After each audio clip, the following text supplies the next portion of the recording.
Hi, everyone. Welcome to week 3. I know you've had a lot of content in readings for this week, and hopefully this will just give you kind of a sense of where you're going and an overview on things to think about as you read and enter your week 3 content. So welcome to week 3, which focuses on understanding neurobiology and its interlinks with risk, resiliency, and protective factors as it relates to childhood trauma. In this video, I provide a brief overview and content of your week. Next slide. All right, so in this week, your learning module content, excluding your readings, will account for your entire 2.5-hour class since we don't meet on Zoom. I hope you're able to honor Memorial Day in however you choose, whether that be going for a bike ride, spending time with family, going on a walk, cooking, or working in your garden. In your content this week, you will revisit the neurorelational framework, examine the science of risk and resiliency and protective factors, explore ACEs and childhood trauma, and finally, you'll watch a film called Purdy, which follows 5 mothers who are incarcerated, who either are pregnant and give birth during their incarceration or who have infants. And then you'll complete your activity 3, same as your prior weeks. So this quote that I want to share comes from one of your readings, and I think it is a powerful reminder of the power of building resilience through attachment. So I'm going to read it aloud. Research on resilient children has shown us that they had at least one person in their lives who accepted them unconditionally, regardless of temperamental, idiosyncrasies, physical attractiveness, or level of intelligence. This comes from Emmy Werner, 1990, page 113. And to review from your readings, as the cumulative number of risks increases, the developmental status of the child decreases. So here we can think about risk in 3 categories. And this is really that established risk, the environmental risk, and the biological risk.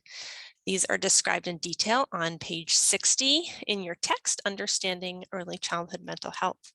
This is important as it has implications for policies and early intervention programming to target support across these 3 categories, some of certainly which are integrated and interrelated.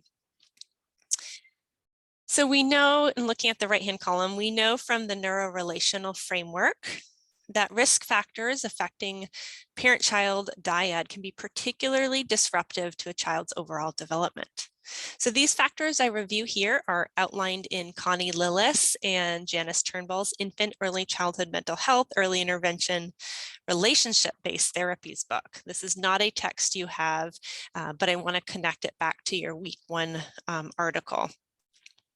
So there are 4 areas of risk factors, which include relational disruptions, which really means marital distress, right?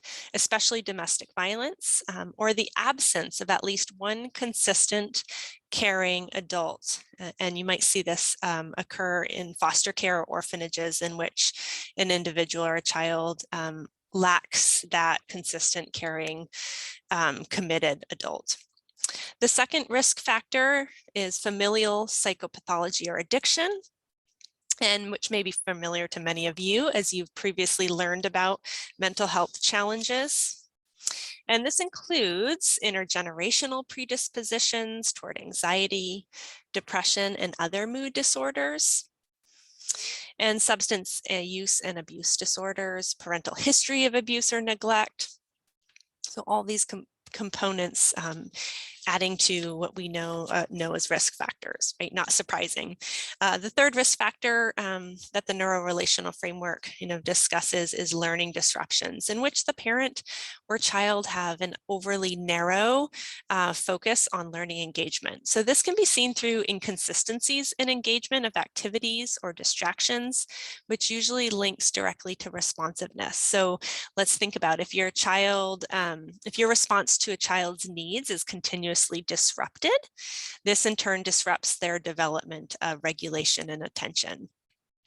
So really part of encouraging parents and working with parents is helping them to identify and reflect on their engagement. Are there moments of disruption? Is this are there consistent disruptions in that engagement? As we know, that directly links to that self-regulation development. And another risk factor identified in the neurorelational framework is lack of empathy.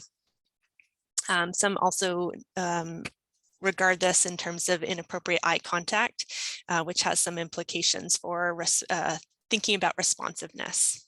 This is particularly influenced, right, the empathy and by parental positive or negative attributions, as we learned about in week 2. And finally, thinking about the transactional model of development, we know those parental positive and negative attributions and responsiveness are part of that cycle in which a child is learning about human interactions. So as you move through content in your readings this week, I want you to pay attention to your feelings and reactions. Do you notice memories relating to angels or ghosts in the nursery, as described in one of your readings? Are you experiencing any stress, and how might that influence your feelings or reactions? Are you having positive experiences outside of your schoolwork, which influence your feelings and reactions? Next, pay attention to the reflection questions I've provided in the content. These are intended to help guide you to reflect on and notice specific aspects of the content as it relates to your student learning outcomes.